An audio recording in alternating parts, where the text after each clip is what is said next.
They were the power couple everyone talked about in the world of gospel. Bishop Clarence McClendon and his wife Tamara were seen as the perfect example of a godly marriage. Together, they preached about faith, love, and divine purpose. He had the powerful sermons, the suits, the charisma. She had the grace, the charm, and the heart that made the congregation feel safe and seen. They weren't just a couple, they were a brand, a ministry, and a movement. But behind the curtain, something much darker was forming. And let me tell you, the truth that came out later wasn't just surprising. It shook the very people who once called them leaders. Clarence didn't always stand on big stages. He came from humble beginnings, a young man with passion, vision, and a gift for speaking. He started to gain attention in the early 90s. His words moved people, his image impressed crowds, and soon his name began to spread across church circles and Christian TV. But even with all that attention, there was one person always by his side, Tamara. She didn't just support him, she helped build him. From behind the scenes, she handled administration, led women's ministry, and brought a sense of warmth to the growing church. People admired her for being so humble despite her position. She wasn't loud or flashy, she was genuine. Together, they preached about marriage and held conferences telling couples how to stay strong through God. They told stories of spiritual unity and faithfulness. Many people believed that their marriage was living proof that God could bring two people together for a divine purpose. But this is where it gets interesting, because while the lights were shining bright on stage, shadows started forming behind them. Slowly, things began to change, and if you weren't paying close attention, you might have missed it. But those close to the ministry, they saw it. Tamara, who was once present at every service, every event, every photo, started fading from the scene. Her face wasn't on flyers anymore. Her voice wasn't heard in church meetings. At first, people thought maybe she was just resting. Maybe she had stepped back for a while. But then her absence became longer and quieter. And the craziest part, no one said anything. No church announcements, no statements, just silence. That silence left a lot of room for whispers. People began asking, what happened to Tamara? Was she sick? Was something wrong at home? But no answers came, just more silence. Behind the scenes, things were reportedly tense. Former church members later claimed that Tamara had been pushed out of leadership roles without explanation.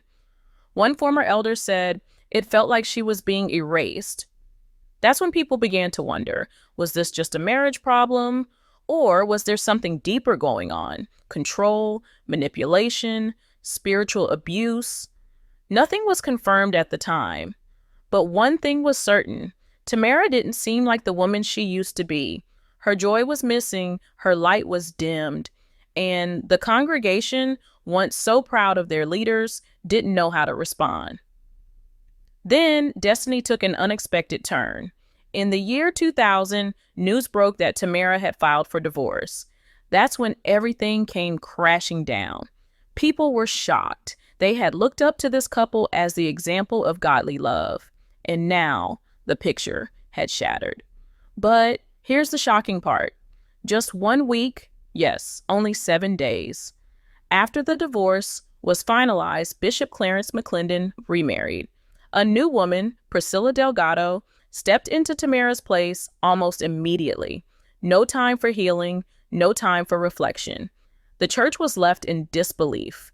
And just like that, the perfect image that was built over years collapsed in days. But the real questions were only just beginning.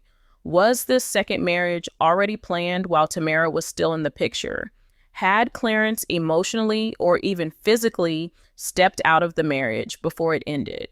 And how did Tamara feel being replaced so fast, so publicly? Some members of the church defended Clarence, saying he had suffered in silence and that God had released him. But many others, especially the women, felt deeply betrayed. They had believed in that marriage. They had prayed with Tamara, cried with her, followed her example. Now, they were watching her disappear while someone else took her place. The silence didn't just end with Tamara's disappearance, it got louder. After the divorce and sudden remarriage, the atmosphere in the church shifted completely. People who once sat in the front row, proudly waving their hands in worship, began sitting in the back or stopped coming altogether. Something didn't feel right. And let me tell you, the way it all unfolded, you won't believe how deep it really went. Bishop Clarence McClendon, who once preached about honor, commitment, and biblical values, had now married someone new within days of ending a 16-year covenant. This wasn't just unexpected, but it felt rehearsed. People began to question, was this other relationship going on long before the divorce papers were signed? How could someone move on so fast from the woman who helped build his entire ministry? But here's the shocking part. Instead of slowing down, instead of addressing the community with clarity and accountability, Clarence kept going like nothing ever happened. He stepped back onto the pulpit with the same energy, the same confidence, and now a new wife by his side. Priscilla Delgado didn't enter quietly. She stepped directly into the role Tamara once held. Conferences, Sunday services, interviews. It was as if the church had hit the replace button and expected everyone to follow along. But this is where it gets interesting. While Clarence continued to preach, talk shows and gospel blogs started catching wind of the controversy. The timeline didn't make sense, and the silence from Tamara made everything feel even heavier. What made this story different? The way the church handled it or didn't.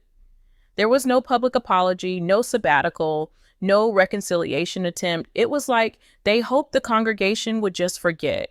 But people don't forget when they feel emotionally invested. Members who once saw Tamara as a spiritual mother began to speak up, quietly at first and then louder. Some left the ministry entirely. Others stayed confused and hurt, hoping for closure that never came. And then came the forums. Online platforms started lighting up with discussions. Former church members, spiritual bloggers, and Christian influencers all began asking the same question. How can a man preach integrity and then move like this behind closed doors? Some called it a spiritual betrayal. Others believed it was a power move. And the craziest part, many of Clarence's fellow preachers, men who used to share the stage with him, stayed completely silent. These were the same leaders who preached accountability, who led marriage conferences, who told women to pray through their husband's flaws. But now, not a single public word. People started saying it wasn't about protecting truth, it was about protecting business, image, branding. And unfortunately, that silence was loud enough to hurt more than just Tamara. Bishop McClendon released a few statements through his ministry, claiming he had not committed adultery and that God had given him the green light to move on. He said he was walking in divine purpose. But for many, it felt like a script, not a confession. The emotional damage had already spread. Members were confused, heartbroken, and deeply unsure of what or who to believe. Some felt spiritually manipulated, like their trust had been used for personal gain. Others simply wanted to understand how something so sacred could be treated like a business transaction. And through all of it, Tamara stayed silent. She didn't run to the press. She didn't defend herself. She didn't spill any secrets. And maybe that's what made her voice even louder. Her silence became a symbol of dignity, a quiet message to every woman who's ever been pushed aside in ministry while someone else is praised. She didn't fight back publicly, but her absence spoke volumes. And that's when something unexpected began to happen. Women across the Christian community started forming online spaces, not to gossip, but to heal. They began talking about their own experiences, marriages that looked strong in public but were crumbling in private, ministries that used women's silence as a weapon. Tamara's quiet exit gave others the courage to speak. But the story didn't end there. In fact, this is where it got even darker. As years passed, more layers of this silent scandal began to unravel. Clarence McClendon had rebuilt his ministry image, new wife, new sermons, fresh branding. He was now appearing on TV networks, hosting global conferences, and promoting his teachings as if the past had never happened. But behind the glitz and gospel, a storm was quietly building.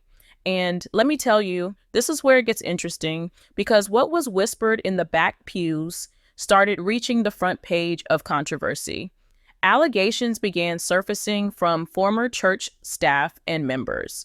They didn't just talk about Tamara, they spoke about a pattern. Multiple people claimed there was a controlling culture behind the scenes, especially toward women.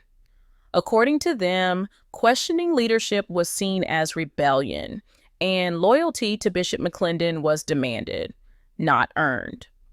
Several described the environment as emotionally heavy, where decisions were made without transparency and spiritual titles were used as shields. But here's the shocking part. None of these concerns ever turned into formal investigations. No one was held publicly accountable. Why? That's what many began to ask. Was it fear? Was it loyalty? Or was it the influence that comes with power and platform? Either way, those stories added to a growing cloud over Clarence's ministry.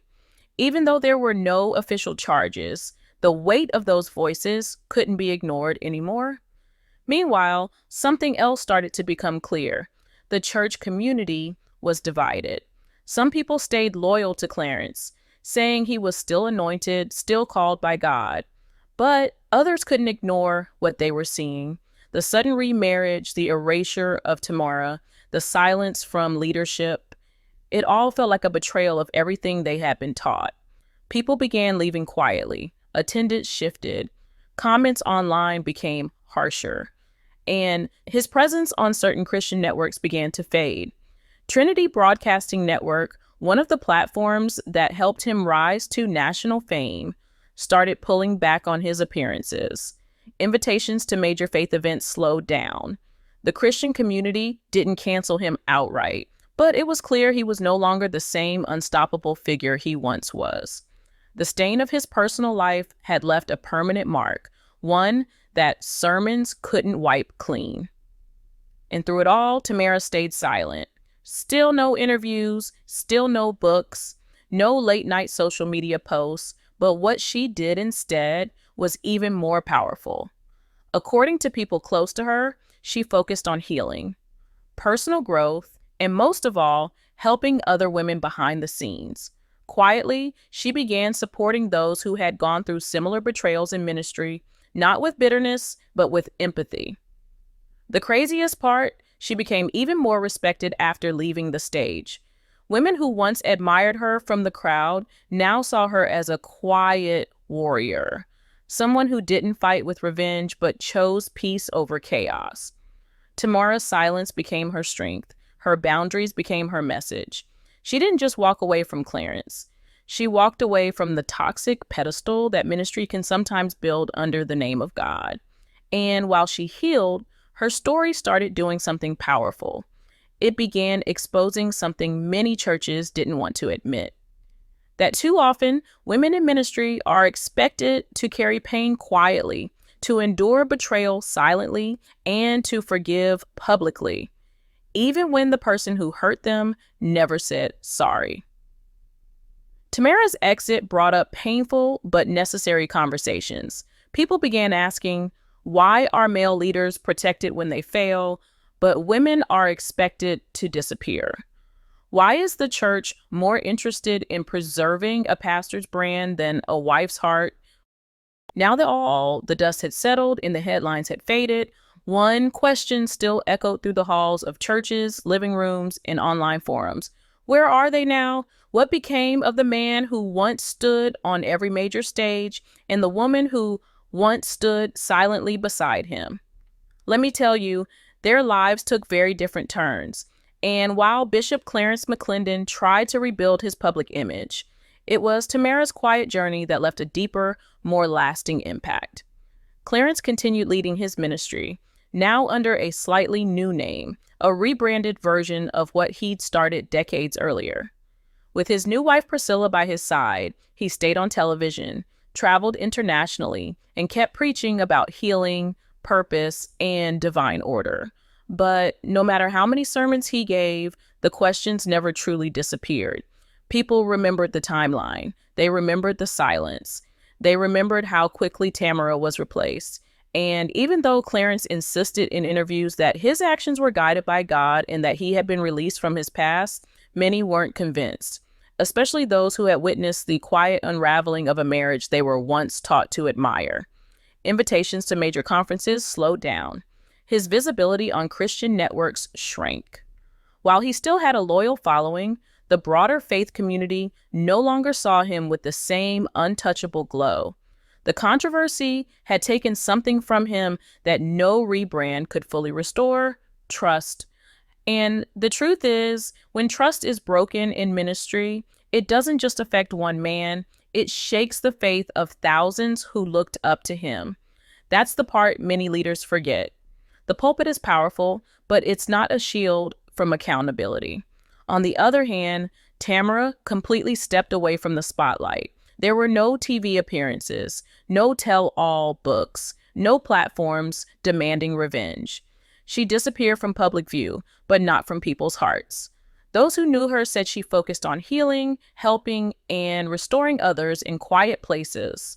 Some say she went into counseling work, helping women who experienced betrayal in spiritual settings. Others believe she simply chose peace, and that choice in itself became her loudest testimony. Women across the country began sharing how Tamara's story gave them the strength to walk away from unhealthy ministry marriages, to question the silence, to speak up when no one else would. Her dignity, her strength, and her decision not to fight back with noise, it all became a symbol of grace in a world where drama usually gets the attention. And make no mistake, that silent strength changed lives. Her absence forced people to confront a harsh reality. The church had celebrated a couple, but failed to protect the woman who helped build it. This is the part where the spiritual conversation grew even bigger. Church leaders, pastors, and gospel influencers began asking the tough questions. Should ministry leaders be held to higher personal standards? Can someone preach about commitment while living with compromise?